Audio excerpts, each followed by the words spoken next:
थोड़ा-सा actually special situation का अर्थ ये है कि एक जैसे हर आदमी शेयर मार्केट में आज की डेट में खरीद परचेज या जो भी कुछ कर रहा है, लेकिन कुछ ऐसी स्पेशल सिचुएशंस होती हैं जिनका हमको समझ नहीं होती है। जैसे मर्जर होता है, कंपनी का मर्जर 2 कंपनियों को मिला दिया जाए, उसका मर्जर हो जाए, दूसरा डिमर्जर हो जाए। इसके बाद तीसरी बड़ी चीज़ हुई कि कंपनी ने जो है राइट इश्यू फ्लोट कर दिया। अब वो कंपनी खरीद रही है इक्विटी मार्केट से या कोई कंपनी जो है आपके शेयर खरीद रही है।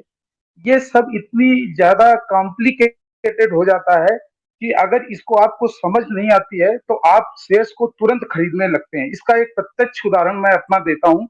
आरती इंडस्ट्रीज का जब आया कि डीमर्जर होगा, इससे एक जो है फार्मा का शेयर निकलेगा, तो मैंने उसी दिन खरीद लिया और वो ऊपर मिल गया हमको वो जाके काफी। हम ये नहीं कहना चाह रहे हैं, मेरा उद्देश्य यहाँ नहीं कि खरीदना बेचना। तो क्या हुआ कि उसके बाद वो शेयर नीचे धीरे धीरे नीचे आने लगा, यानी 1100 से 950 900 तक आ गया। अब ये प्रश्न उठता है, यार डिमर्जर तो होना था, फिर ऐसा क्यों हुआ? तो इसके पीछे आपको हर चीज को जानना पड़ेगा बहुत ही ध्यान से, अगर आप मार्केट में आए हुए हैं। क्योंकि ये शेयर मार्केट में कुछ लोग ऐसे हैं जो बंद और आनंद ले रहे हैं। अब जैसे डिमर्जर का है, उस दिन मैंने बहुत ही स्पेशल रूप से बताया, देखिए अगर किसी कंपनी का डिमर्जर हो रहा है तो उसको कम से कम 1 साल से 1 साल लगेगा उसको डिमर्जर होने में। और 1 साल के डिमर्जर में कम से कम 7 स्टेज से वो शेयर गुजरेगा। और 1 साल तब है जब वो बिल्कुल प्रोसेस से चलेगा। होता क्या है, ऐसा होता नहीं है कभी। कहीं कहीं फंस जाती गाड़ी, कहीं कहीं फंस जाती। होता फिर क्या है कि शेयर वो 1.5 साल तक घसीटता चला जाता है। अब आपने अपना पैसा लगा लिया, अरे भैया कल जो है डिमर्जर हो जाएगा, 4 कंपनी निकलेंगी, हमने अगर 1 रुपए लगाया है तो कल 1.5 रुपए का बेच लेंगे। जबकि होता क्या है उनको, जैसे हमको अगर आज हमने आपको ये बताया कि जो है 1.5 साल में होगा, तो मुझे मालूम भाई कुछ नहीं होने वाला इसमें। अब हमने क्या किया कि आज अगर 10 रुपए का शेयर खरीद लिया उसके, और इसके बाद जैसे ही 20% प्रॉफिट हुआ, हमने उसको, वो जनरल आदमी ने उसको निकाल दिया। क्यों? उसको मालूम है 1.5 साल लगेगा, फिर शेयर नीचे फिर ऊपर जाएगा, उठाते हैं और इसी में काम कर रहे हैं। इसमें सबसे बड़ा फायदा क्या है कि आपका कोई नुकसान नहीं है, क्योंकि जब भी 1.5 साल में शेयर खरीद के रखेगा ही। अब ऐसी परिस्थिति बन जाती है, तो हमको सीखना चाहिए कि डीमर्जर क्या होता है, कैसे होता है। जैसे एक जीएससीएल का अभी हुआ, उसने खबर निकाल दी कि पहले कॉटन की इंडस्ट्रीज जो है, कॉटन की फैक्ट्री अलग करेगा उससे।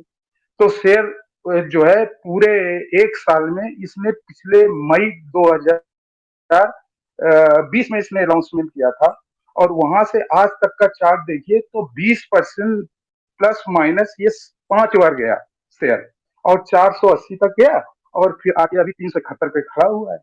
और एनसीईआरटी पे ही जाके उसने क्या कर दिया वहां पे कि उसने जो कॉटन की कंपनी तो अलग कर रहा, लेकिन उससे एक पार्ट उसने बेच दिया। अब पब्लिक में ये गया कि ये तो कंपनी जो है एक का कॉटन पूरा बेच ही दिया, जबकि ऐसा बिल्कुल नहीं हुआ। अब जब ऐसा नहीं हुआ तो हुआ क्या कि हम जैसे इन्वेस्टर्स ने शेयर कि भाई मैं पूरी कंपनी, तो स्पिनिंग मिल को मैंने केवल रिलीज किया और तो मेरी कंपनी पूरी रहेगी।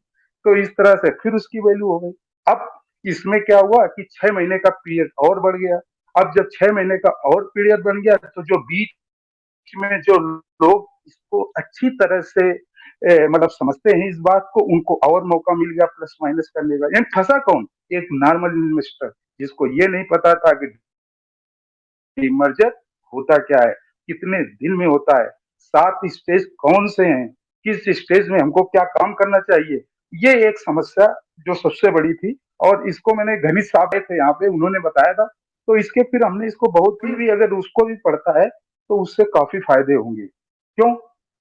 कि जब मार्केट अगले 3 साल 4 साल बियर फेस में चलेगी, आने वाले समय में कुछ समय तक कंपनी बियर फेस में रहेगा, तो बियर फेस में कंपनियां क्या यही सब काम करेंगी, तो आप उससे फायदा उठा सकते हैं। अरे नहीं उठा सकते तो कम से कम आप होशियार तो हो ही सकते हैं।